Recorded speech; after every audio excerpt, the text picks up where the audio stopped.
Question है हमारा, explain in brief the main provision of the act of settlement in 1781।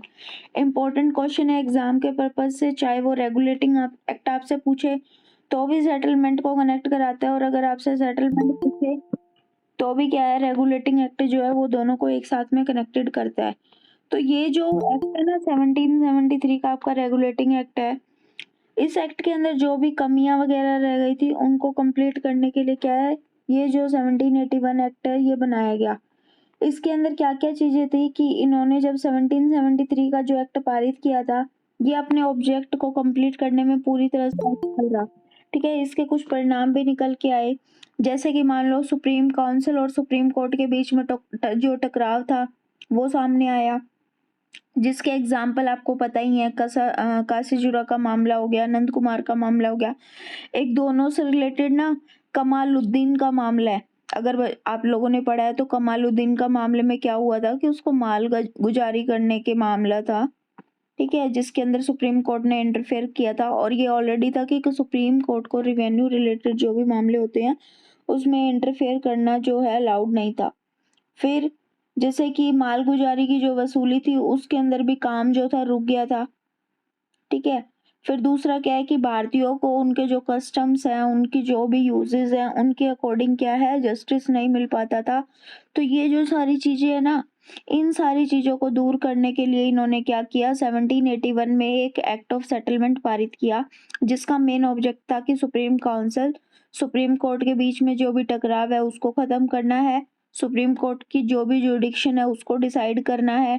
ठीक है, और सुप्रीम कोर्ट और जो भी जो प्रांतीय न्यायालय होते हैं, प्राइवेसी जो कोर्ट होते हैं, उनके बीच में क्या है, डिसाइड करना है।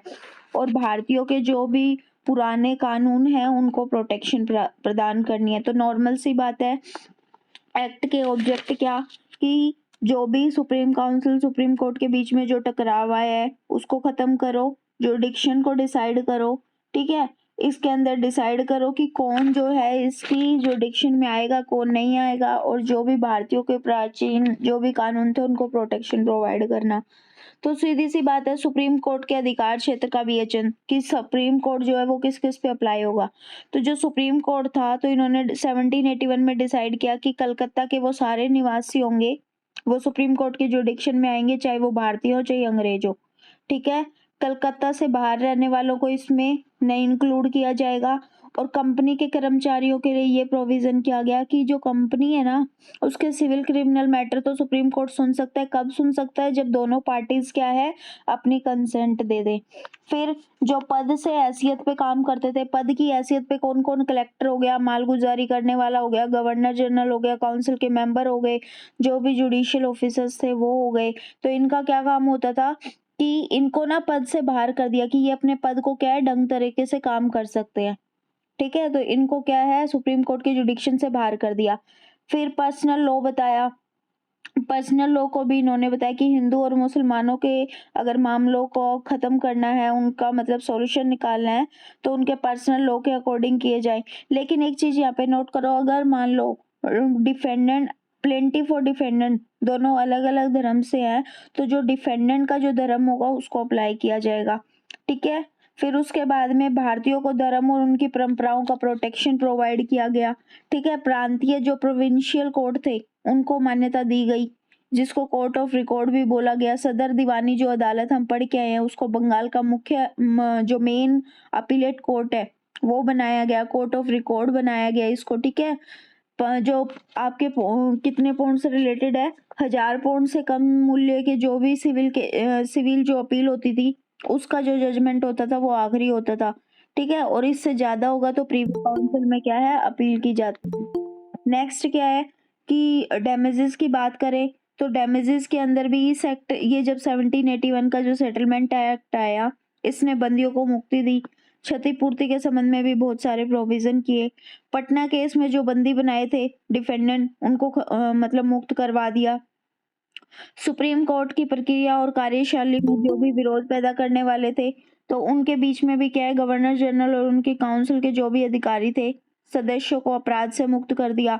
और पटना केस में जो नादिरा बेगम थी उसको भी क्या है, कंपनी से क्या, डैमेजेस प्रोवाइड करवाए।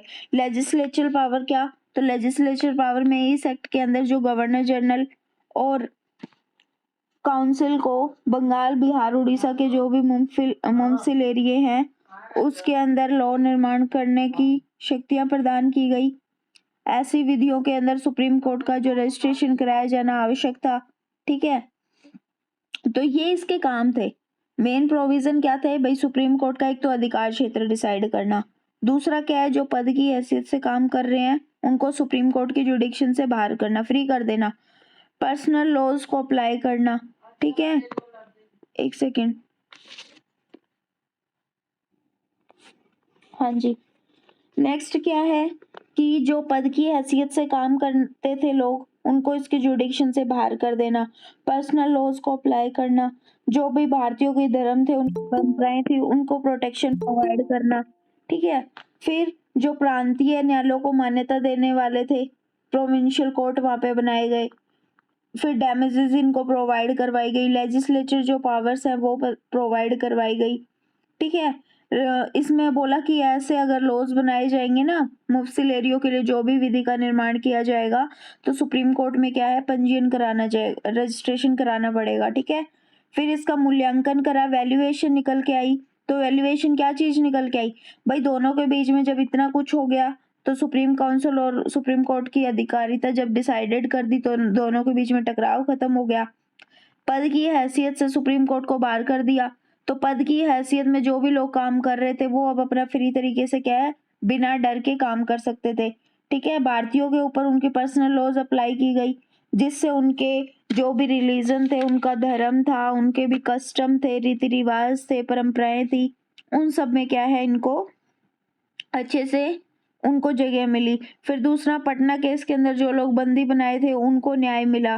ठीक है, लोगों के बीच में एक आत्मविश्वास जागृत हुआ कि हाँ भाई हमें जो है न्याय मिल सकता है। फिर क्या कमियां आई? तो कमियों में देखो, एनालिसिस तो हर एक एक्ट होता है। ठीक है, इन्होंने ये बोला कि कलकत्ता के जो भी निवासी हैं उसके ऊपर विवाह, यानी कि आपका विवाह, उत्तराधिकार, जाति और धर्म विषयक मामलों पे कौन सी विधि अप्लाई होगी। सेकेंड, इन्होंने बोला कि जो निवासी वर्ड यूज किया है ना, कि कलकत्ता के निवासियों पे, जुडिक्शन वाले में रेजिडेंस जो वर्ड यूज हुआ है, तो इसके अंदर है कि भाई कौन निवासी माना जाएगा, कौन नहीं माना जाएगा, इसको भी इन्होंने क्लियर नहीं किया। फिर इन्होंने क्या बोला कि प्रेसिडेंसी टाउन और मुफसिल के बीच में भेद की रेखा आ गई, क्योंकि क्या हुआ कि दोनों स्थानों पे जो न्याय व्यवस्था थी उनका एक संचालक सुप्रीम कोर्ट के द्वारा ही किया जाता था। फिर सुप्रीम कोर्ट की रिट की जुडिक्शन की बात करें तो वो भी क्लियर नहीं थी, उसमें भी अनसर्टेनिटी बनी हुई थी कि किन व्यक्तियों के अगेंस्ट रिट जारी की जा सकती है, किन के अगेंस्ट जो है वो रिट जारी नहीं की जा सकती। तो सीधी सी बात है, जब भी एक्ट ऑफ सेटलमेंट की बात करोगे तो एक तो आपको सुप्रीम कोर्ट को याद रखना है, सुप्रीम काउंसिल को याद रखना है, रीति रिवाजों को याद रखना है और पर्सनल लॉज को याद रखना है। जब ये कीवर्ड्स आपको याद है ना तो आप पेपर जाके करके आ सकते हो।